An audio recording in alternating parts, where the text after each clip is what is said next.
Bem, vamos lá. Notícia triste, pessoal. Infelizmente, o YouTube agora ele só permite que a gente faça live a partir de 1.000 assinantes. E eu não tenho 1.000 inscritos no meu canal. Eu tenho só 300. Então, eu não tenho como fazer lives no YouTube. Só dá pra fazer live no Facebook mesmo. O que eu vou tentar fazer depois é pegar esse vídeo, tirar aqui do Facebook, ver se eu faço o download dele e mando pro YouTube depois. Então vai ficar salvo lá depois no YouTube para vocês poderem assistir. Mas via de regra, infelizmente não dá para fazer mais as transmissões ao vivo no YouTube. O YouTube essa semana ele limitou o recurso de transmissão ao vivo só para canais que tenham no mínimo 1.000 assinantes. E eu, como sou um canal anão aí de 300 assinantes, não vou conseguir fazer isso.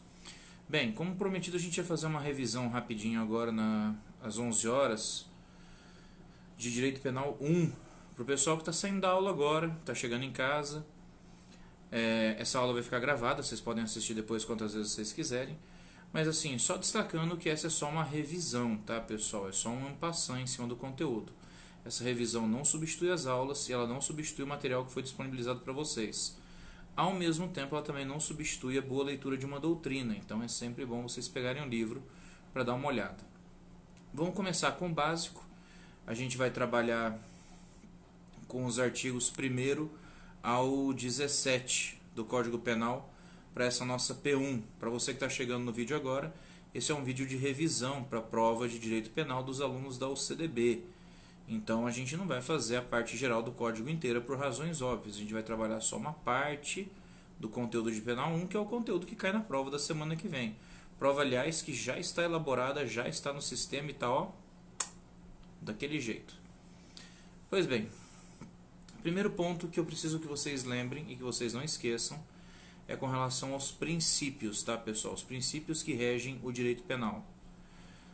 Foco principalmente no princípio da legalidade, que é aquele que estabelece que não existe crime sem lei anterior que o defina, bem como nos princípios que decorrem da legalidade, como o princípio da anterioridade e o princípio da reserva legal. Foco também em princípios como o princípio da bagatela, também conhecido como princípio da insignificância, que determina penas menores dependendo do valor do objeto furtado ou da extensão do dano causado. Exemplo de princípio da bagatela a gente tem no artigo 155, parágrafo 2º do Código Penal, que trata do crime de furto. Também é importante vocês lembrarem de outros princípios, como o princípio da fragmentariedade e o princípio da intervenção mínima, que estabelecem, cada um respectivamente, que só será tratado pelo direito penal aquilo que for relevante para o direito penal, e ao mesmo tempo, na intervenção mínima, a gente diz que o direito penal só pode interferir nas questões jurídicas quando nenhum outro campo do direito for capaz de resolvê-las. Nós passamos um total de 12 princípios para vocês. Eu recomendo veementemente a leitura de todos eles. Por quê? Porque o princípio é a base de tudo. E você entendendo bem os princípios que nós passamos para vocês, vocês vão conseguir compreender com mais facilidade o conteúdo que vocês têm que estudar. Então lembre esse detalhe. Artigo 1º do Código Penal trata da anterioridade da lei, a gente já mencionou. A anterioridade da lei trata exatamente do ponto em que não existe crime sem lei anterior que o defina e tampouco não existe pena sem prévia cominação legal. Isso basicamente quer dizer que para que alguém possa responder por um crime, para que alguém possa responder por um fato delituoso, tem de haver uma descrição na lei penal que diga que aquela conduta que foi praticada é crime. Eu não posso tirar as condutas da cabeça, não posso tirar as condutas de forma discricionária por parte do juiz. As condutas elas precisam estar previstas expressamente na norma para que você possa dizer que é crime. E essa previsão expressa precisa ser anterior ao cometimento do fato. Daí decorre o princípio da anterioridade. A lei tem que ser anterior ao fato. Não adianta o fato ocorrer hoje, aí amanhã, para tentar pegar a pessoa, o cara vai lá e edita uma lei. Não é assim que funciona. Porque aquela lei vai valer dali para frente. Ela não vai poder retroagir para atingir os casos anteriores. Então, o princípio da anterioridade, o princípio da legalidade e o princípio da reserva legal. Aqueles 3 pontos que eu falei para vocês. Os 3 estão no artigo 1º do Código Penal. São 3 princípios bem importantes, vocês não se esqueçam deles. Eles dão base, inclusive, para a resolução de conflitos da lei penal no tempo, que a gente já discutiu em sala de aula. Quais são os conflitos da lei penal no tempo? O abolitio criminis, a novatio legis in melius, a novatio legis in pejus e a novatio legis incriminadora. Nessas hipóteses surge um conflito em razão de uma nova lei que entra em vigor, ou de uma lei que deixa de existir, ou de uma lei que criminaliza uma conduta que antes não era crime. Então, em situações como essa, necessariamente é preciso se estabelecer uma regra para dizer qual é a lei que vai valer. No caso do abolitio criminis, a conduta deixa de ser crime. A conduta ela é extinta, ela é abolida e ela deixa de ser crime. Nesses casos, a nova lei que aboliu a conduta, ela deve retroagir para atingir todos os casos. E quando a gente fala retroagir para atingir todos os casos, são todos os casos mesmo, pessoal. Mesmo aqueles que já tenham sido, inclusive, julgados e transitados em julgado. O melhor exemplo que a gente pode dar para vocês de abolitio criminis foi o crime de adultério. Lá do Código Penal dos Crimes contra a Família. Esse crime ele foi revogado em 2005 e essa conduta não foi deslocada para nenhum outro tipo. Ou seja, todo mundo que na época estivesse respondendo por adultério, todo mundo que na época estivesse preso por adultério, todo mundo que na época estivesse respondendo a um processo por adultério, todo mundo que tivesse sido indiciado por adultério, estaria literalmente livre na hora, porque aquela conduta já não era mais considerada crime. Isso é abolitio criminis. Eu falei isso em sala de aula agora e eu vou relembrar para vocês, é importante. Abolitio criminis não é simplesmente revogar um artigo, tá? Abolitio criminis não é mera revogação de artigo. Porque pode acontecer de você revogar o artigo, mas a conduta delituosa ser deslocada para outro artigo. Também dei um exemplo disso em sala de aula para vocês, com os artigos 213 e 214 do Código Penal. 214, o antigo crime de atentado violento ao pudor, ele foi revogado pela Lei 12.015, mas a conduta não deixou de ser delituosa, porque ela foi jogada dentro do 213. Então não houve abolitio criminis. Para haver abolitio criminis não é só revogar a lei, não é só revogar o artigo. A conduta tem de deixar de ser crime. Lembra esse detalhe. Aí a gente tinha a novatio legis incriminadora, que é quando surge uma nova lei que cria um novo crime.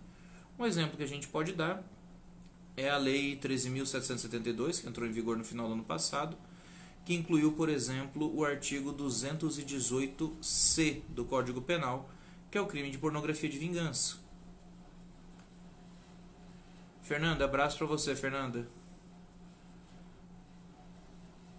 Boa sorte na segunda fase do AB, viu? Vamos estar torcendo por você.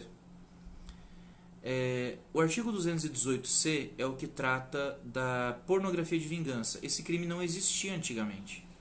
Não havia essa conduta delituosa antigamente. Então o que acontecia? A gente tratava como mera difamação. Alguns autores falam que não podia nem tratar dessa forma, que podia ser atípico, inclusive, porque isso poderia ser uma analogia em Malam Partem. O fato é que veio a nova tipificação,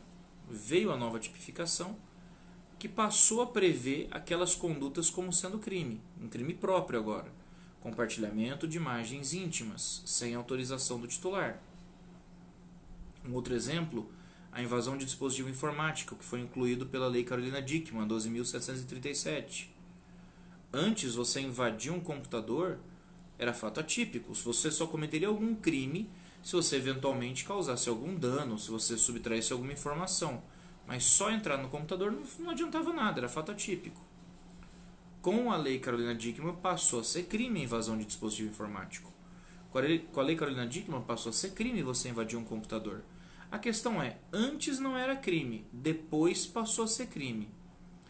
A novatio legis incriminadora, ela cria uma figura penal, ela cria um crime. Nesses casos, ela só pode valer da data em que ela entra em vigor para frente.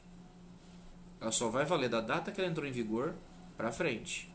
Ela não pode valer dali para trás, ela não pode retroagir para atingir casos anteriores. Aí nós temos outras duas novatio legis, duas novas formas de lei, duas novas leis. A novatio legis in melius e in pejus. A in melius é quando a lei muda uma lei que já existe, só que para melhor, quando a gente fala para melhor, é melhor para o réu, tá? E a outra é a novatio legis impejus, que piora a vida do réu. Então são duas situações distintas. Eu vou usar a lei de drogas para os dois exemplos. A gente tinha uma lei antiga, a 6368 de 76, e a gente tem uma lei nova agora, 11.343. Vamos ver primeiro o novatio legis in melius. Aqui melhorou a vida do preso. Na lei antiga, na 6368, meu olho está coçando. Ô, desgraceira, que esse olho não para de coçar. Tô numa ressaca da gripe ainda, eu tô tossindo, eu tô com o olho coçando. Eu tô com o quadril doendo, tô com as costas doendo quando eu tuço. Eu vou dormir amanhã no sábado. Cara, eu ainda tinha que acordar cedo amanhã, porque amanhã cedo eu tenho um compromisso. Eu tenho um compromisso 8 horas, mas assim que acabar, eu juro por Deus, eu volto pra casa e durmo. Não é só não, a semana foi bem puxada, viu? Mas vamos voltar, por exemplo. Novatio legis in melius. Vamos começar com esse exemplo. Na lei antiga, na 6368, o uso de drogas estava regulado no artigo 16 e previa pena de prisão para o usuário. O usuário de drogas, pela lei antiga, era preso. Entrou em vigor a 11.343, o SISNAD, Sistema Nacional Antidrogas, agora também conhecido como Sistema Nacional de Políticas Públicas sobre Drogas. E uso de drogas continuou sendo crime, só que agora no artigo 28. Só que quando você lê o artigo 28, não tem mais pena de prisão. Tem advertência, tem admoestação, tem multa, tem frequentar palestra, mas prisão não tem mais. O que isso significa na prática? Na prática significa que a lei melhorou a vida do cara. Ou seja, é uma novatio legis in melius. Antes era pena de prisão, agora passa a ser uma advertência. Quando a lei muda para melhor, essa nova lei mais benéfica deve retroagir para atingir todos os casos. Vai retroagir para pegar todos os casos, dali para trás, pega tudo. Então, se eu tenho um cara de repente que cometeu, vamos ver, ó, a lei de drogas é de 2006. Se um cara tiver cometido crime em 2005, durante a vigência da lei antiga, essa lei nova vai ter que voltar, vai atingi-lo, e se ele estiver preso, ele tem que ser solto na hora. Simples assim. Porque ela vai retroagir para atingir todos os casos. Agora vamos imaginar o contrário. Vamos dizer que a lei mudou para pior. A novatio legis impejus. Aí entra, de novo, o exemplo da lei de drogas, só que agora com outro crime, o tráfico de drogas. Na lei antiga, o tráfico de drogas era tratado pelo artigo 12.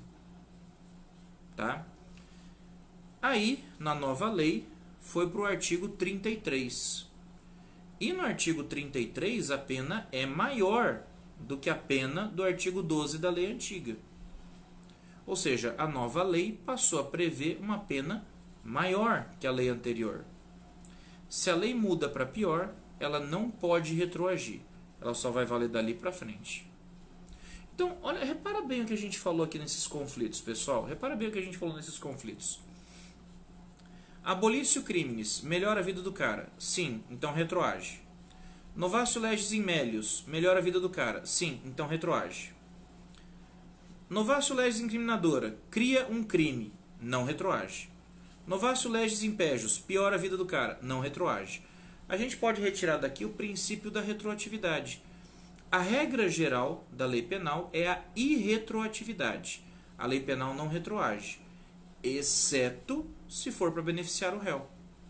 Então a regra que fica aqui, pessoal, é a da retroatividade da lei penal. Se for para beneficiar o réu, a lei penal retroage. Do contrário, não. Essa informação é importante. E já que a gente já está falando de retroatividade, vamos falar de lei penal no tempo. Vamos falar de lei penal no tempo. É difícil.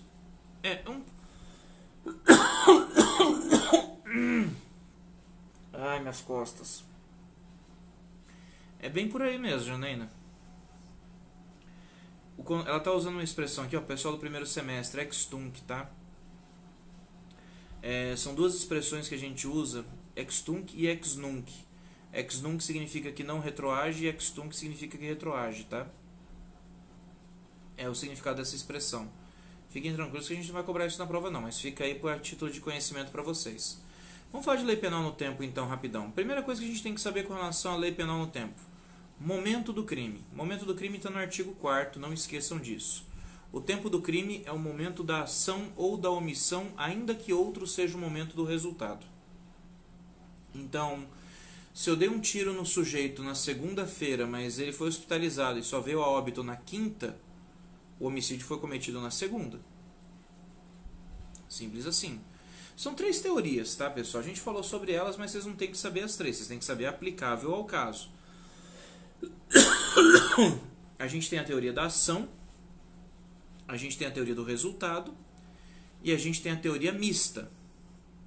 A teoria da ação diz que o momento se fixa na ação ou omissão, ainda que outro seja o momento do resultado. A teoria do resultado fala que é pelo resultado.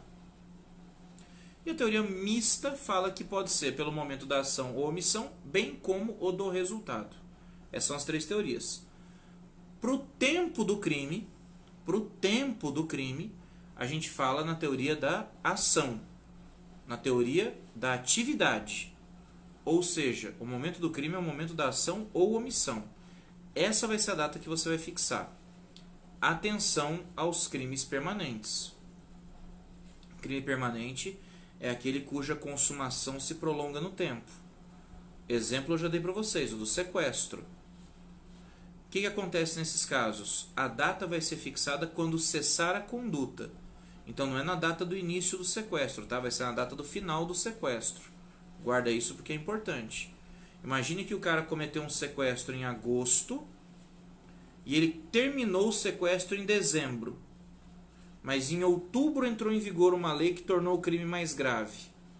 Se eu considero a data do fim, ou seja, dezembro, e a lei entrou em vigor em agosto, outubro, né, eu falei. Essa lei vai aplicar para ele. Então, atenção a crimes permanentes, tá, pessoal? Crime permanente tem uma data de início e uma data de fim. A data do crime é a data do fim, é do término da conduta. Não esquece isso. Com relação à lei penal no tempo, 3 pontos que vocês não podem esquecer, tá, pessoal? Retroatividade da lei mais benéfica, primeiro ponto. Extratividade da lei penal. O que é a extratividade da lei penal? Lembra quando eu falei para vocês que uma nova lei mais rigorosa não pode retroagir para atingir os casos anteriores? Vamos voltar naquele exemplo do tráfico. Lei 6368, a lei antiga, previu uma pena mais baixa que a 11.343, a nova lei de drogas. 4 a 12, aqui é 5 a 15, se não me falha a memória. Posso estar errado. 4 a 12 na antiga, 5 a 15 na nova. Vamos usar isso de exemplo. Não tenho certeza se são essas as penas, não decorei ainda, mas um dia eu chego lá. Pois bem, entrou em vigor uma lei nova. Eu já sei que não vai retroagir, não vai me atingir. O que acontece no meu processo então? O meu processo vai continuar até o final com a lei antiga, mesmo ela tendo sido revogada. Dali para frente, na vigência da lei nova, o meu processo que iniciou na vigência da antiga tem que ir até o final com a antiga. Isso é o que a gente chama de extratividade da lei penal.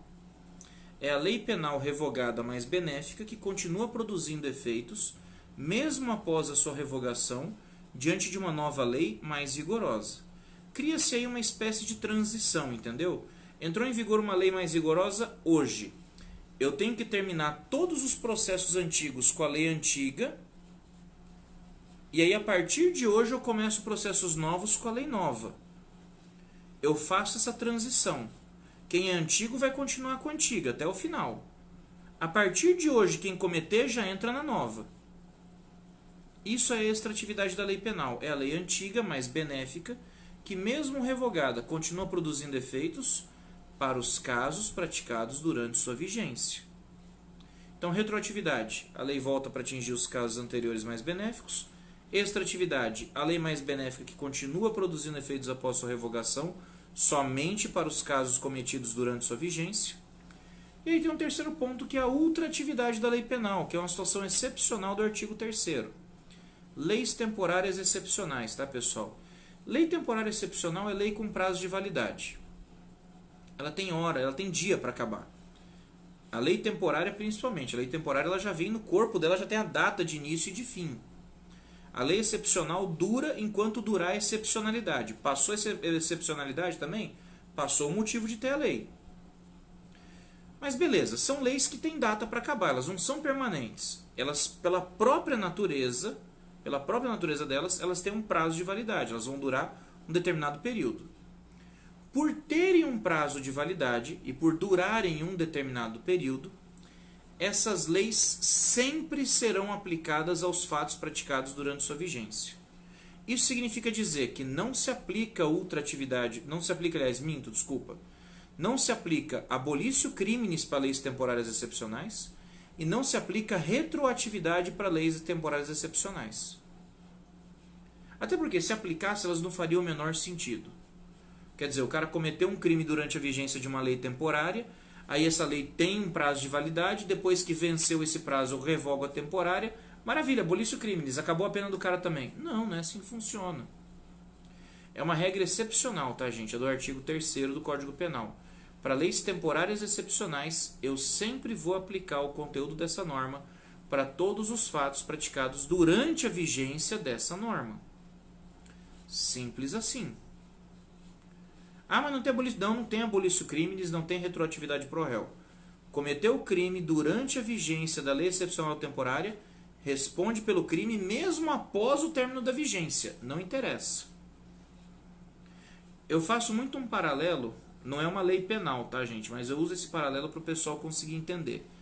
Como se fosse a piracema, por exemplo. Você sabe a piracema? A piracema tem data para começar e tem data para acabar. Imagina que o cara vai lá e pega um peixe durante a piracema, no último dia da piracema. E o fiscal vai lá, pega o cara 2 dias depois, saindo de perto do rio, com os peixes foram tudo pescado. Pô, esses aqui foram pescados durante a piracema. Foram. Então você vai responder. A lei excepcional temporária é a mesma coisa, funciona dessa forma. A lei entrou em vigor no dia 1º, vai vencer no dia 30. O cara cometeu o crime no dia 29. Eu prendi ele no dia 6 do mês seguinte. Se eu provei que ele cometeu o crime no dia 29 durante a vigência da lei, ele responde, ponto final. Esse é o lance do artigo 3º, pessoal. Vocês têm que saber. Lei penal no tempo não tem grandes segredos. Esses são os pontos principais. Agora, lei penal no espaço. O que vocês têm que saber? Artigo 5º, 6º e 7º são os pontos mais importantes.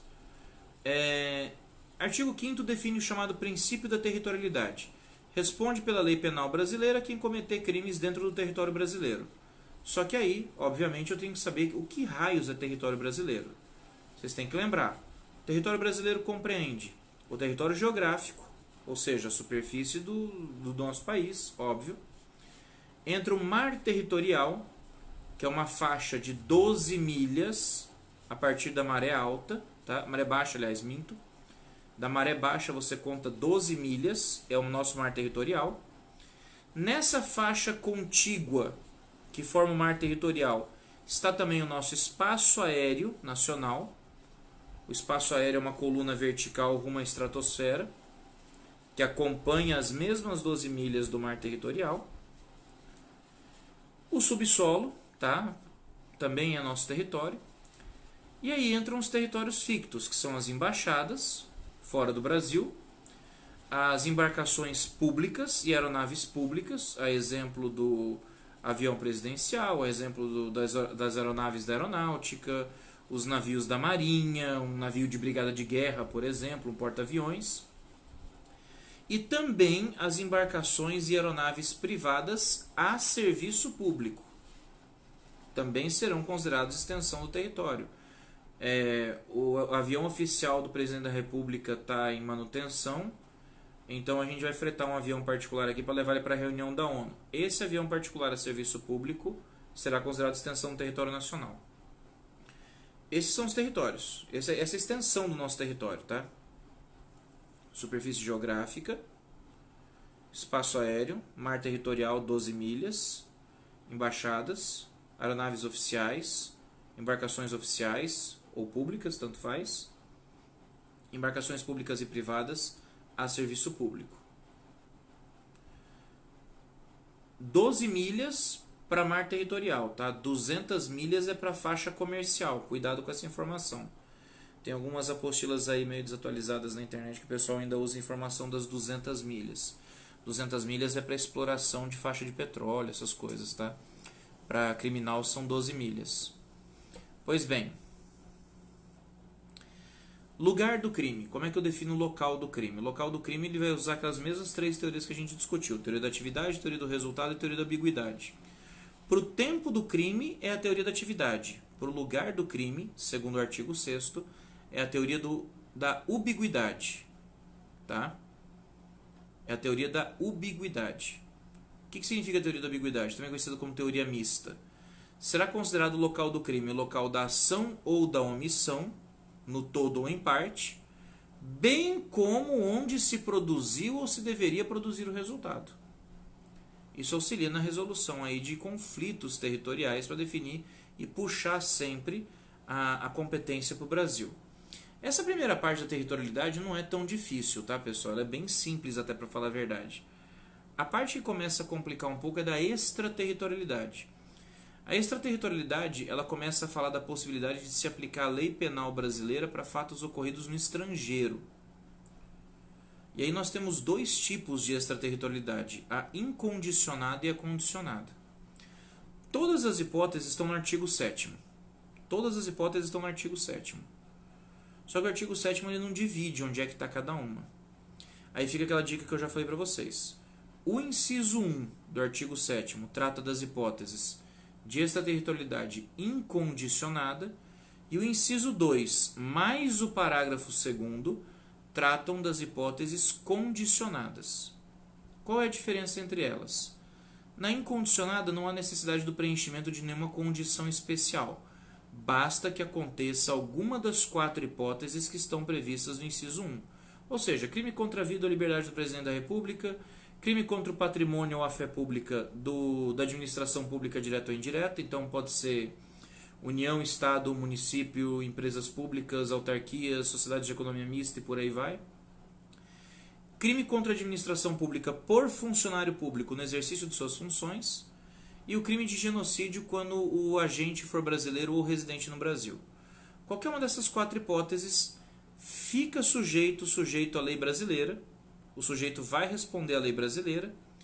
E o mais interessante, se você pega o parágrafo 1º do artigo 7º, ele vem para dizer o seguinte, que o agente vai ser punido pela lei brasileira mesmo que ele tenha sido absolvido ou condenado no estrangeiro.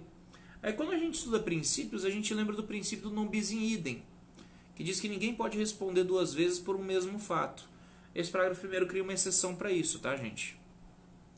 Nossa, meu nariz está coçando. Então não sei se é o bigode ou se eu quero espirrar. Será que se eu falar assim, ajuda? Nossa, apareceu a barba anteontem. Tá coçando tudo. A condicionada, pessoal, vocês têm que fazer uma análise conjunta, tá? Na condicionada, vocês têm que fazer uma análise conjunta. Como assim uma análise conjunta? Vocês têm que observar os requisitos do inciso 2, as situações do inciso 2 são 3, pode ser uma das 3, tá? Uma das 3, ou seja, crime que por tratado ou convenção o Brasil se comprometeu a combater, crime praticado por brasileiro, ou crime praticado em uma embarcação ou aeronave privada no estrangeiro que o estrangeiro não julgou. Uma dessas três situações. Só que junto com uma dessas 3 situações, você tem que verificar todos os requisitos do parágrafo 2º. Não pode faltar um, e são 5. São 5. Vou espirrar não. São 5 requisitos no parágrafo 2º. O cara tem que entrar no território nacional. O fato que ele cometeu lá fora, considerado crime, tem que ser crime aqui no Brasil também. Esse crime tem que estar no rol daqueles que autorizam a extradição. Ele não pode ter sido absolvido. Ele não pode ter cumprido a pena lá fora. Ele não pode ter sido perdoado. E ele não pode ter tido extinta a punibilidade. Vocês não precisam decorar esses requisitos. Esses requisitos estão todos descritos no parágrafo 2º do artigo 7º. Nós já falamos que a prova é com consulta ao código. levem o código de vocês. Eu não consegui colocar os artigos na prova, viu? Então já estou avisando agora, tem que levar o código. Se não levar o código, vai fazer prova sem código. E aí, ó, Deus tenha piedade da tua alma. Tem que levar o código para fazer a prova, tô avisando. Não pode emprestar do colega, empréstimo material é proibido, isso é básico. Então olha só, para incondicionada basta ocorrer uma das hipóteses do inciso 1, ponto. Para condicionada tem que acontecer uma das 3 hipóteses do inciso 2, e aí eu preciso preencher todas as condições do parágrafo 2º. Por isso que ela é chamada condicionada, porque tem essas condições. Então eu preciso preencher essas condições. Esse é o resumo mais importante. A parte de eficácia de sentença estrangeira e pena cumprida no estrangeiro, pessoal, a gente fez bastante coisa em sala de aula, a gente falou bastante em sala de aula, e eu particularmente deixei de fora da prova. Então não vou revisar esses 2 pontos com vocês. Agora, contagem de prazo, meus amigos, vocês se preparem, porque tem um exercício, viu? Lembra as regras de contagem de prazo. Lembra as regras de contagem de prazo. Contagem de prazo penal não é a mesma coisa que prazo processual. Contagem de prazo penal, ela conta a partir do dia do início, e o dia do início vai ser contado como um dia inteiro. Não importa a hora, pode ser 11h59 da noite. Vai contar aquele 1 minuto que falta como sendo um dia inteiro. Exatamente por isso, quando você faz a contagem seguindo a regra do artigo 10, que determina que você deve contar pelo calendário comum os dias, os meses e os anos, depois de fazer a contagem você tem que fazer aquela subtração de um dia que eu já ensinei vocês. Por que subtrai um dia do final? Porque você está contando o dia do início. Se você não subtrair o dia do final, vai ficar com um dia a mais na tua conta, vai estar errado. O que vocês têm que lembrar aqui, basicamente, pessoal, o principal, né? Fazer aquelas conversões que eu ensinei vocês, tá? Passar mês, passar dia. Quando extrapolar o número de dias, aí, quando tiver mais dias do que o normal, você verificar qual que é o mês para poder passar o número de dias e virar um mês. Por exemplo, 35 de abril.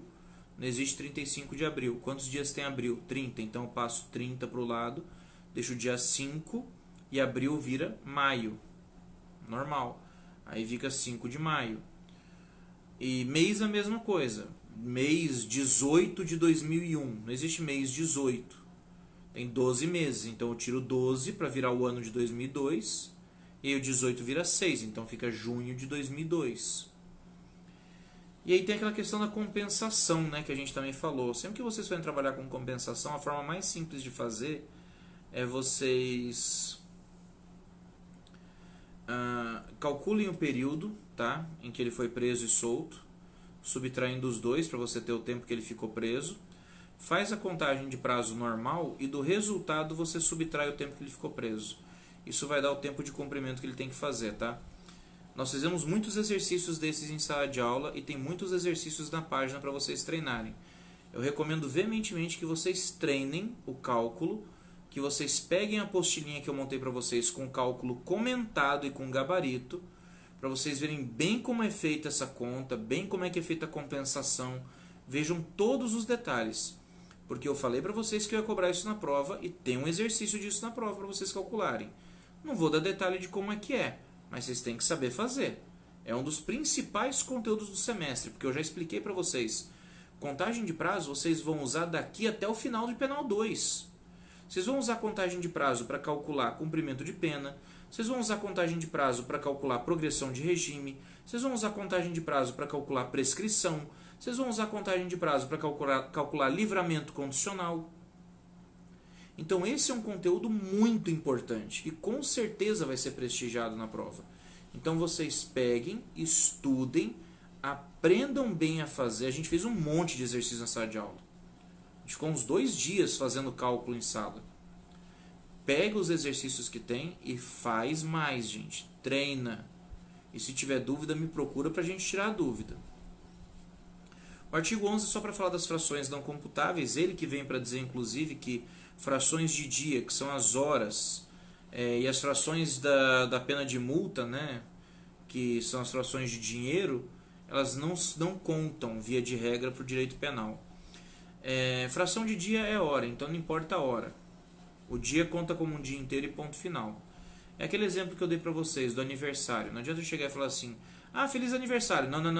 Nasci às 14 horas do dia... Não, 14 horas caramba. Você nasceu no dia 10 e seu aniversário é dia 10 e que se lasque. Eu aceito meu parabéns, deixa de ser sem educação. Simples assim. Artigo 12 é para falar da legislação especial. Não tem segredo, isso aqui a gente comentou em sala de aula muito rápido, não tem nem por que cobrar na prova, mas é sempre bom vocês lembrarem. Basicamente o artigo 12 diz o seguinte: existem questões que são tratadas em lei especial, que não estão no Código. Por exemplo, os crimes de drogas, que estão na 11.343, os crimes ambientais, que estão na 9.605, os crimes de trânsito, os crimes envolvendo armas de fogo. Todos eles têm leis especiais que tratam do assunto, a 10.826 e por aí vai. No que tange a parte geral do Código, no que tange essa parte aqui de aplicação da lei penal no tempo, no espaço, a parte geral. As leis especiais elas têm as suas disposições, mas elas deixam algumas lacunas. O que o artigo 12 fala, basicamente, é o seguinte: as regras gerais do Código Penal podem preencher essas lacunas na lei especial. Eu só não vou preencher essa lacuna na lei especial se a lei trouxer algo ao contrário. Se ela disser algo diferente. Mas do contrário, tudo isso que a gente está aprendendo aqui na parte geral, contagem de prazo, aplicação no espaço, aplicação no tempo, se aplica a todas as leis penais, não é só para o que está no Código. É isso que o artigo 12 fala. Artigo 13 é para falar de relação de causalidade, né? O nexo causal, conduta e resultado. Aquela ligação que a gente tem entre a conduta que é praticada e o fato concreto que se verifica. Aí entra, né, conduta, ação ou omissão, resultado com nexo de causalidade ligando os dois. O ponto principal mais interessante dessa matéria aqui para vocês estudarem, pessoal, é a parte da superveniência de causa independente, aquela do parágrafo 1º. Aquilo que eu expliquei para vocês em sala de aula. Existe a superveniência de causa absolutamente independente e a superveniência de causa relativamente independente. No caso de uma causa absolutamente independente, o que acontece? Eu quebro o nexo de causalidade e eu não posso responder pelo fato que foi cometido. É aquele exemplo que eu dei para vocês. A esposa quer matar o marido envenenado, ela vai lá, coloca um pinho-sol na comida do marido, o marido come, ela está envenenando ele devagarinho, dia após dia. Naquele dia ele não foi jantar em casa, naquele dia ele resolveu ir para o bar beber. E no bar ele se meteu numa briga e tomou uma facada e morreu. A mulher estava envenenando, o marido morreu, mas a pergunta é, ele morreu por causa do veneno ou por causa da facada? Da facada. Houve aqui a superveniência de uma causa absolutamente independente, eu quebrei o nexo de causalidade. Isso quer dizer que ela não pode responder por essa morte, ela pode responder no máximo pela tentativa de homicídio. Mas pelo homicídio propriamente dito, não, é impossível. Já na superveniência de uma causa relativamente independente, aí existe ainda uma ligação com relação à conduta que você praticou. É aquele exemplo que a gente deu. O genro quer matar a sogra diabética fazendo ela comer um monte de doce. Faz ela comer um monte de doce sem ela saber. E aí, assim, ela é aquela que vai nadar. Ela acaba tendo uma cãibra e morre afogada. Aí quando o pessoal vai fazer o exame de corpo de delito, o pessoal vê, olha, ela teve uma cãibra porque o açúcar dela estava muito alto. Então, peraí. Ela teve uma cãibra porque o açúcar estava alto. E o açúcar estava alto porque eu dei o doce para ela. Isso é uma causa relativamente independente. Ele ainda vai responder pelo fato. Porque ainda existe um liame subjetivo que liga ele à conduta que foi praticada. Aí, pessoal, outro ponto importante para a gente já passar, a gente está adiantando bem essa revisão, viu, pessoal? É com relação à consumação e tentativa, tá? Conceito de consumação é quando o crime atinge ali todos os elementos que compõem a definição legal do fato, tá? Então, basicamente, é quando ele atinge o objeto jurídico tutelado.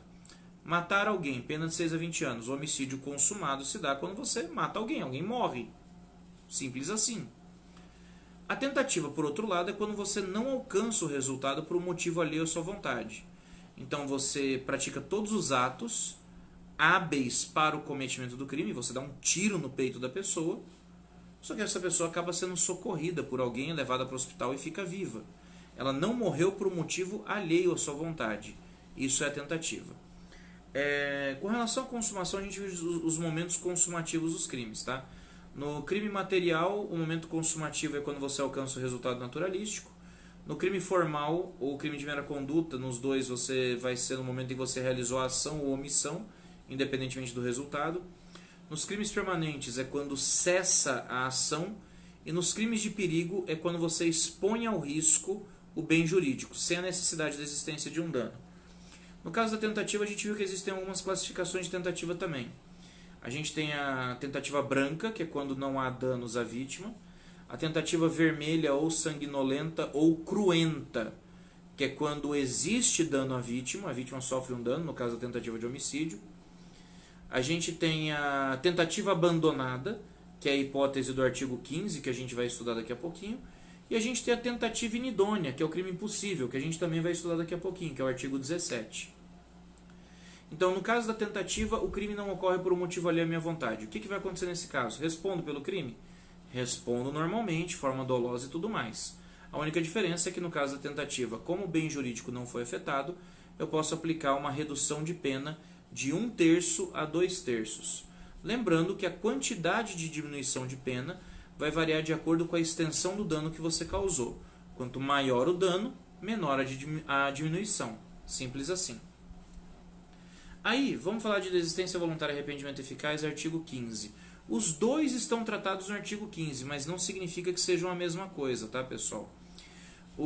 A desistência voluntária é quando você está... Eu tenho que falar de intercrimes aqui, não tem jeito. Intercrimes, etapas do crime. São 4 etapas do crime, não esqueçam isso. Cogitação, eu tenho a ideia de cometer o crime. Preparação, eu estou preparando, planejando o crime que eu vou cometer. Execução, que é quando eu boto a mão na massa, eu realmente estou realizando a conduta prevista no tipo penal. E consumação, que é quando eu atinjo o bem jurídico tutelado, é quando eu reúno todos os elementos que constituem o crime. Então, cogitação, preparação, execução, consumação.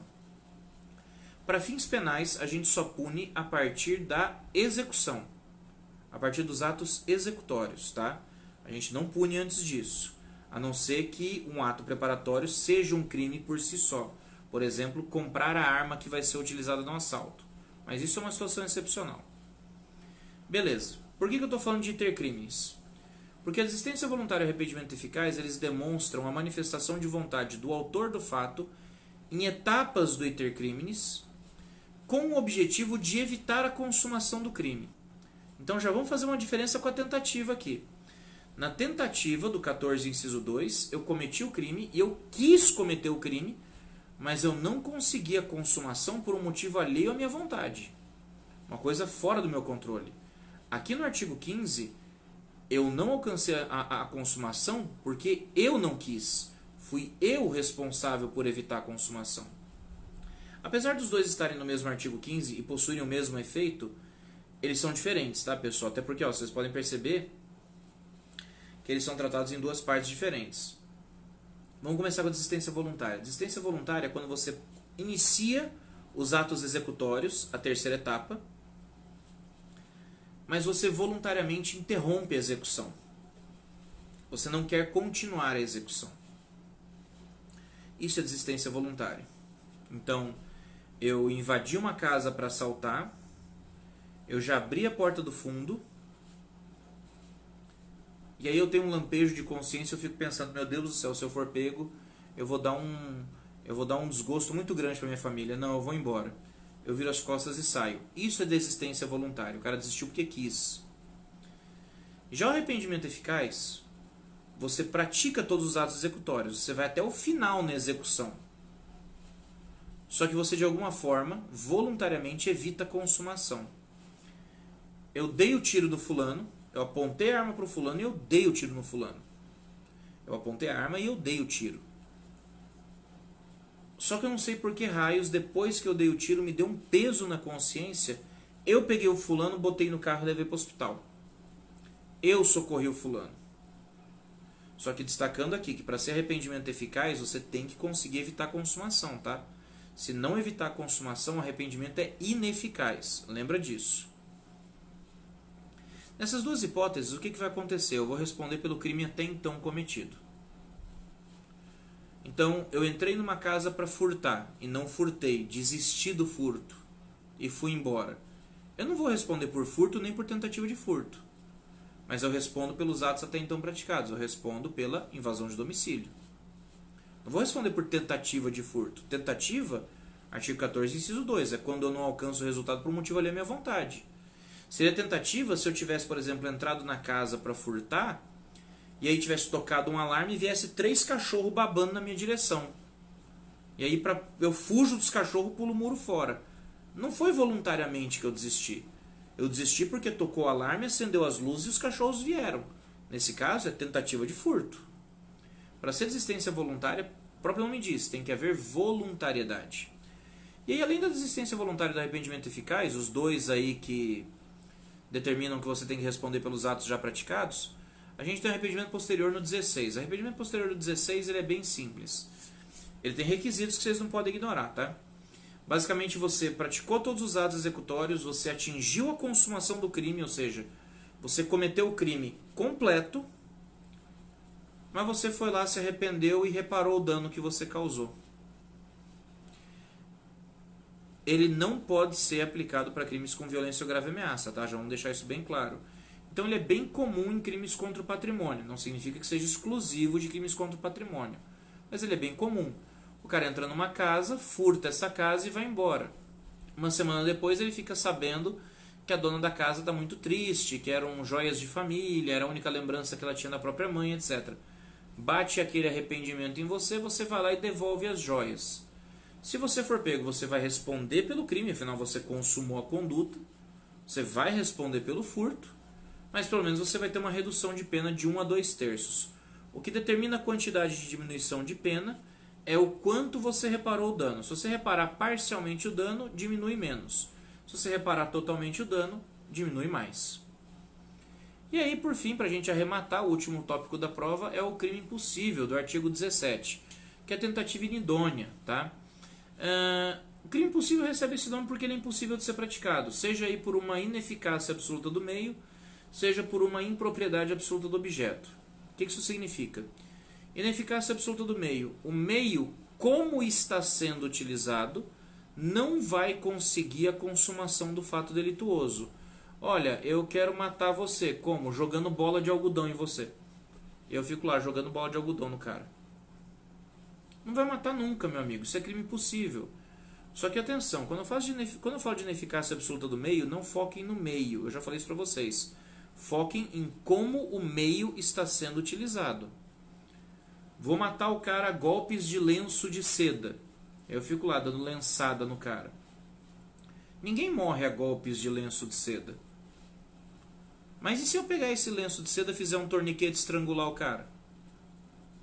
Então não é o meio em si, tá? Mas é como o meio é utilizado.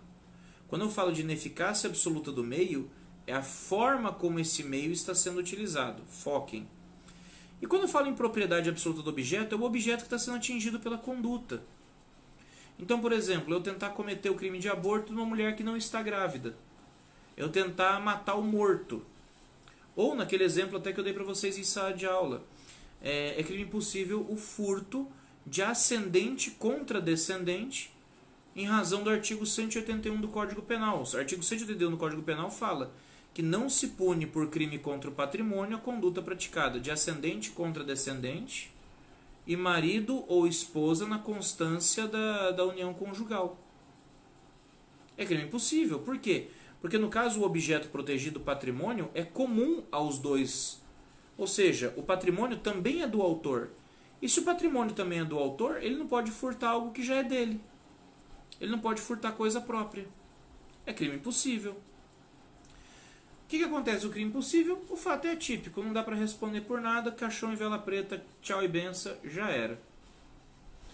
Senhores, essa é uma revisão bem simples, bem rápida, só para bater nos principais pontos, para lembrar o que a gente discutiu em sala de aula, tá, pessoal? E destacar também o que vocês podem estudar mais, o que vocês podem dar uma atenção maior para poder estudar melhor para a prova. Já tem uma revisão de Penal 1 no YouTube, que eu fiz no ano passado, do mesmo conteúdo. Se vocês quiserem, vocês podem assistir. Mas essa do Facebook eu vou disponibilizar lá ainda hoje. Assim que o Facebook fizer o upload dessa aqui, eu já vou fazer o download do vídeo e jogo no YouTube para vocês poderem consultar também. Aí vocês vão ficar com 2 revisões de Penal 1 no YouTube. Vocês vão ficar com 2 vídeos que vocês podem assistir, tá? Quaisquer dúvidas que vocês tiverem também ainda, por favor, me procurem. Vocês têm aí até o dia da prova para mandar mensagem. Pode ser aqui pelo Facebook, pode ser nos comentários do vídeo do YouTube, tanto faz. Mas mandem as perguntas, mandem as dúvidas para a gente poder tirar todas antes da prova. No dia da prova, pessoal, eu não respondo nada. E valem as recomendações. Levem lápis, borracha, caneta e o código de vocês. O empréstimo de material é vedado no dia. Outra coisa, atenção ao horário. Cheguem cedo. Cheguem cedo para fazer a prova, tá? A prova começa às 19, mas tentem chegar um pouquinho antes para poder chegar com calma, sentar com tranquilidade, não pegar um trânsito muito pesado, que em semana de prova é comum, viu? Então, já se programem para sair de casa antes. Feito, pessoal? Agora são 00h25. Eu podia estar dormindo, mas tudo bem. Bons estudos para vocês, gente. Um bom final de semana. Fiquem com Deus e qualquer coisa eu estou à disposição. Podem me procurar, tá? Um abraço a todos. Até mais.